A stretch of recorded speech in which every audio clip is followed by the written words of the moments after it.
Hi! Hello ulit mga kabayan. Welcome ulit sa aking vlog.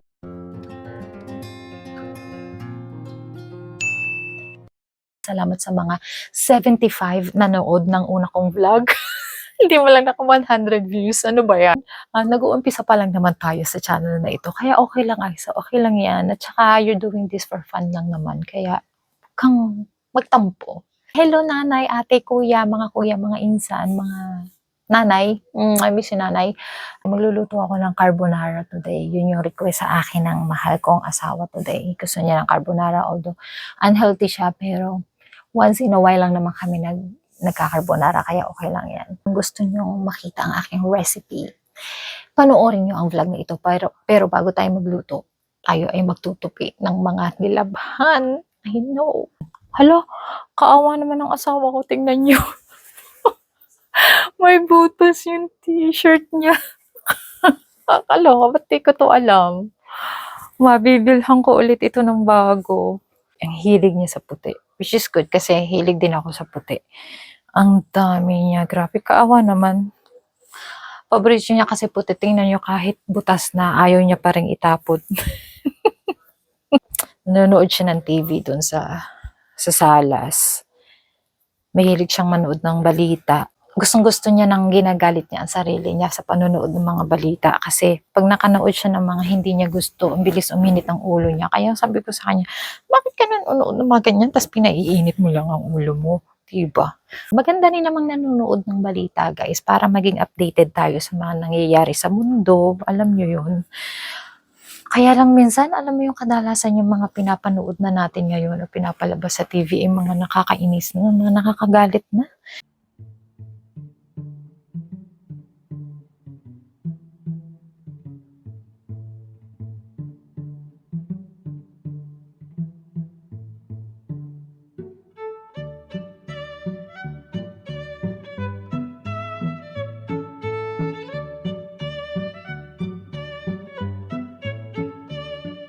Okay, magluluto na tayo ngayon ng carbonara. So, ito yung ginagamit namin na pasta. Ito, basta yan yung brand niya kasi egg pasta siya. Mas maganda siya sa mga taong magda-diet or mga taong pito, diabetics, yung mga ganyan. Kasi low sugar siya. Then, butter. Pakukulaan natin ng tubig. Siyempre, hintayin lang natin yan. Diyan natin lulutuin ang ating pasta. And then, ito yung ating mushrooms. And then, ito yung bacon na gagamitin ko. Chachap-chapin ko lang siya. And then, siyempre, may onion tayo. Ito po ay nagamit na kaya may cling wrap siya. And then, chopped garlic. Pero, siyempre, mas masarap pa rin yung, ang tawag dito, yung fresh garlic, yung hindi na nakabote. Kaya lang, ito ang gagamitin ko ngayon kasi nga, wala kaming, wait lang. Ito pala, may fresh garlic. So, ito ang gagamitin natin today para mas masarap ang ating pasta. Ano? Pero, kapag wala kayong gantong fresh garlic, pwede to. So, ilagay ulit natin siya sa, sa fridge. Mag-chop-chop lang tayo ng ating ingredients, So, hugas muna tayo ng kamay.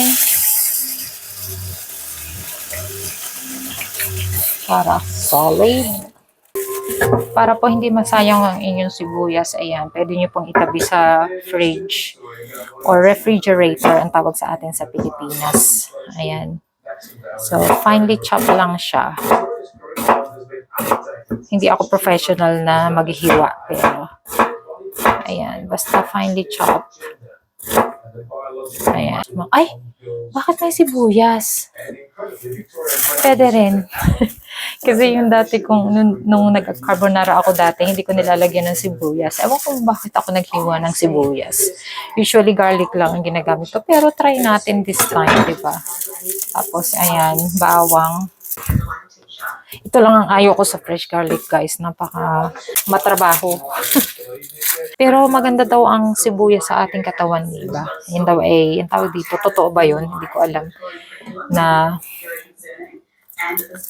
sa mga may high blood pressure daw ba yun? Maganda.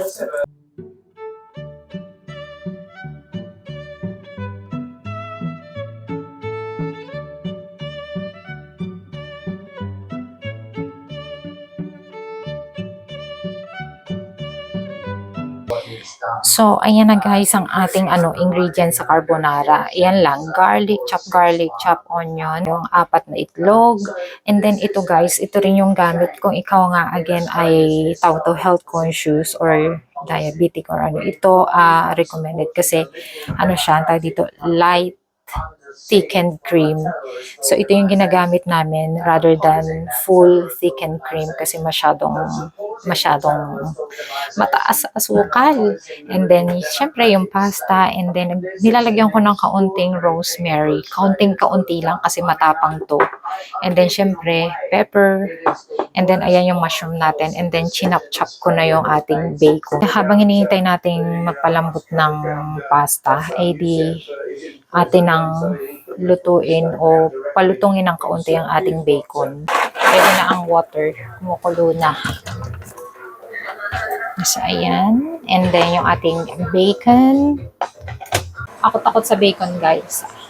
Kayo rin ba? Kasi, pag ako'y nagluluto ng bacon, kailangan ko talaga siyang takpan kasi naninilamsik ang mantika. Ay, masakit sa balat. Hi! May ingredients tayo na nakalimutan. Yun ay ang tawag dito, cheese. Ang gamit ko po ay parmesan cheese kasi ihahalo natin siya sa itlog.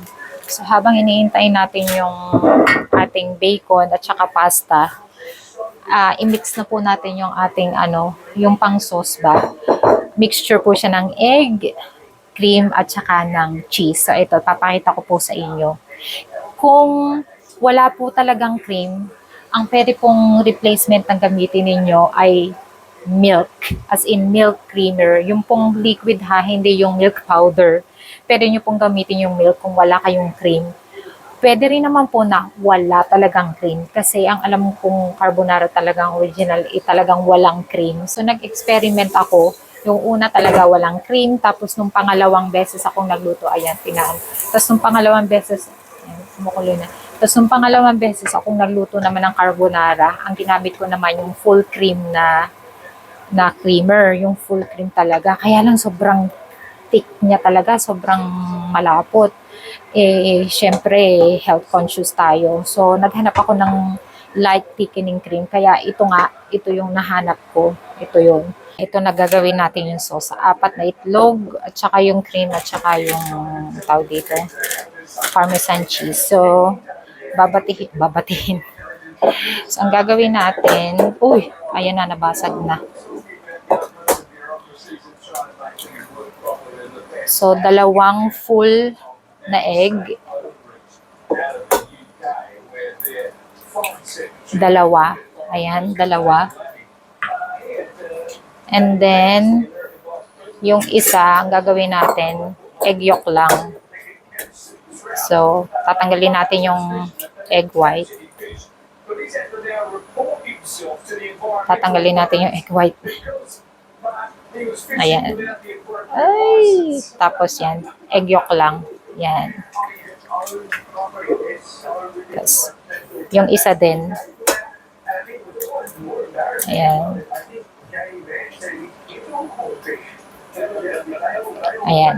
So, 2 full na egg at saka 2 egg yolk. Yan ang gagamitin natin.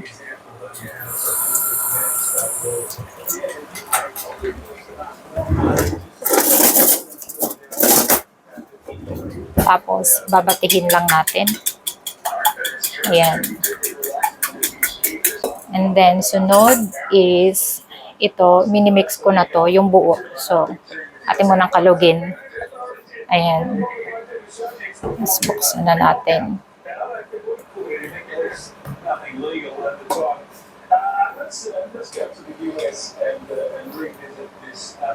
Siguro ayan, pag muna nating kaubusin, may natira pa ang kaunti. So, ayan. Mix ko lang ng kaunti. And then, lagyan natin ang rich, no? Ay, parang ang sarap. Tapos, yan, lagyan natin ng cheese. Okay. Ako, tansya-tansya lang ang gawa ko, guys. So, kung ako tatanungin nyo kung ilang cups, ilang ganyan, ilang ganito, ay tansya-tansya lang po ang ginagawa ko. So, ayan. Halo-halo lang. Ayan, mimix mo lang. And then, iyan na po yung ating ilalagay mamaya.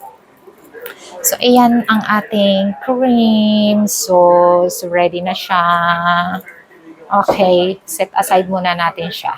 Okay, i-set aside muna natin yung bacon. Ha? Kasi ang susunod naman nating lulutuin is yung mushrooms. Kaunting olive oil. Ating palalambutin si mushrooms. Talagang hindi ko na hinintay uminit yung mantika, no? Ay, mainit naman na yung tawag dito, itong wok o yung kawali. Actually, pwede nga wala ng mantika eh. Kasi magtutubig itong mushrooms. So, madali na siya maluto. Nagtutubig-tubig na yung ating mushrooms. Tinataon ko siyang magkasabay maluto yung pasta at saka ito para lahat mainit. Kasi pag nilagay natin yung sauce, kasi malamig yung sauce, di ba? Eh yung sauce, pag nilagay mo, kailangan hindi mo siya talagang lutuin sa high heat. Kasi, ang tawag dito, magbubuo-buo yung sauce ba. So, ayan, malambot na ang ating pasta. Pero bago natin itapon ang hot water, kailangan ko muna ng isang tasang hot water galing dito sa niluto nating pasta. Kasi ihahalo natin siya doon sa pasta sauce. So, ito lang yung gamit ko, guys. Okay, sasandukin ko na lang. Ay, teka lang. Patayin pala muna natin. Okay. So, i-zero muna natin. Para hindi kumukulo. Baka tayo ay mapaso. So, ayan. Kukunan ko muna ng isang tasa. Ayan. So, ito yung ihahalo natin mamaya sa sauce. Tapos, ilagay muna natin dyan. Ayan. Kasi guys, habang mainit yung pasta, maluluto pa rin siya eh. Kaya wag nating palambutin na masyado. Kasi habang mainit siya, tuloy-tuloy pa rin naluluto yung pasta. Bali, kalahati lang nito yung gagamitin natin. Hindi lahat ha, kalahati lang nito. So, okay. Ang gagawin natin ngayon ay lagyan natin ng kaunting olive oil ulit. Kaunti lang naman. So, nilagay ko na lang sa gilid yung mushrooms kaya parang hindi ko na siya tatanggalin sa pan. So, habang nandyan siya, ganito ang magluto eh. Ganito style ko. So, ayan. Ilagay na natin yung the bawang. You know, the bawang. Naamoy ko na ang bawang. So, ayan. Lagyan na natin yung sibuyas. Ayan. Tapos, lagyan na natin ng pepper.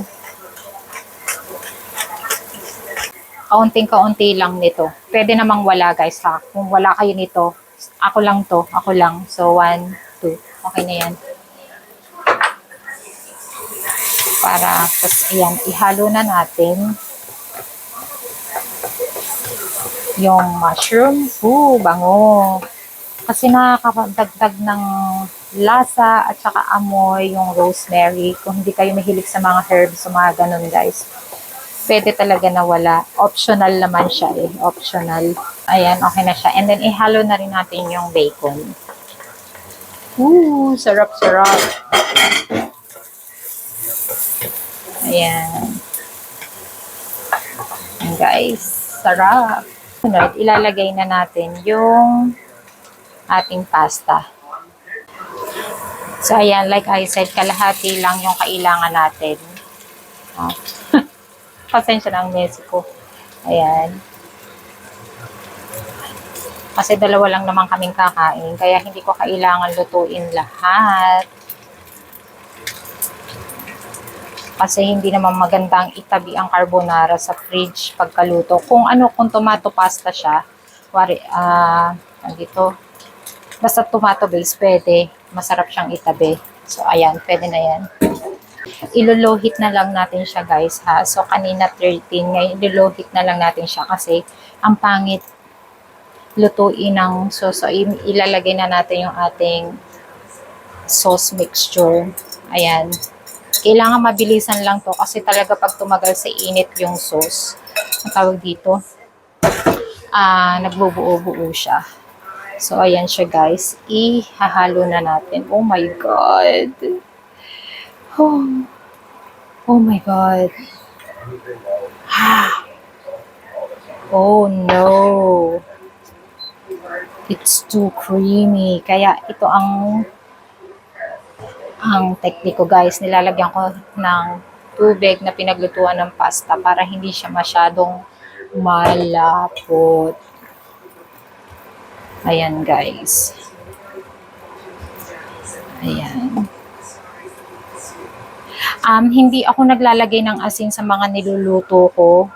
At saka lalo-lalo na dito sa carbonara kasi yung bacon maalat na at saka yung parmesan cheese maalat na rin. So, hindi na natin kailangan ng asin. At saka kahit ano talaga niluluto ko sa bahay, hindi ako naglalagay ng asin kasi tawag dito, ayaw ng asawa ko. Hindi siya makialat. Kahit kaunting asin lang ang ilagay ko, alam na alam niya. Sabi, yan, naglagay ka ng asin. So, ayan guys, ready na siya. So, like I said, hindi na natin kailangan lutuin sa high heat. So, ayan guys, ang ating carbonara. Lutong-luto na siya. Sarap. Ready na. Ipi-plate na natin siya. Okay, yippee. Ayan. Aha. Sarap-sarap. Mainit pa siya. So ito guys, alam niyo naman tayong mga Pilipino mahilig sa carbonara, di ba? Lalong-lalo na sa creamy carbonara. So ayan. Sana may napulot kayong aral dito sa aking niluto. Ayan, may sobra pa talaga kami kasi ang dami ito. Hala, ang dami. Ayan. So, kailangan maganda ang pagkaka-plated natin. Ayan. May natira pang kaunti. I-set aside natin siya kasi punong-puno na ng ating bowl. So, ayan. Tapos, gagarnishan lang natin ng kaunting chives, no? Para magandang tignan.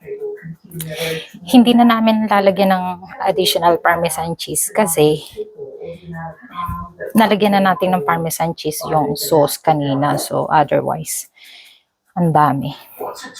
So, ayan na guys ang ating carbonara. Look at that. Tan-tararan. Yes, guys. What do you think? Oh my God, I'm so proud of myself. Ayan na, ready na tayong kumain. Kakain muna kami ha. Salamat. Sana kayo may natutunan sa aking pagluluto ngayon. So, ayun, kakain muna kami ha. Salamat. See you ulit next time ha. Tayo ay magkita-kita ulit. Tinidor sa kanan. Tapos yan. Ayan, ready na kaming kumain. Kulang na lang ay tubig at saka wine. Siyempre. Ayan. Kain na tayo. Sarap. Do you want more cheese? Do you want more cheese? It's a very large document, and this is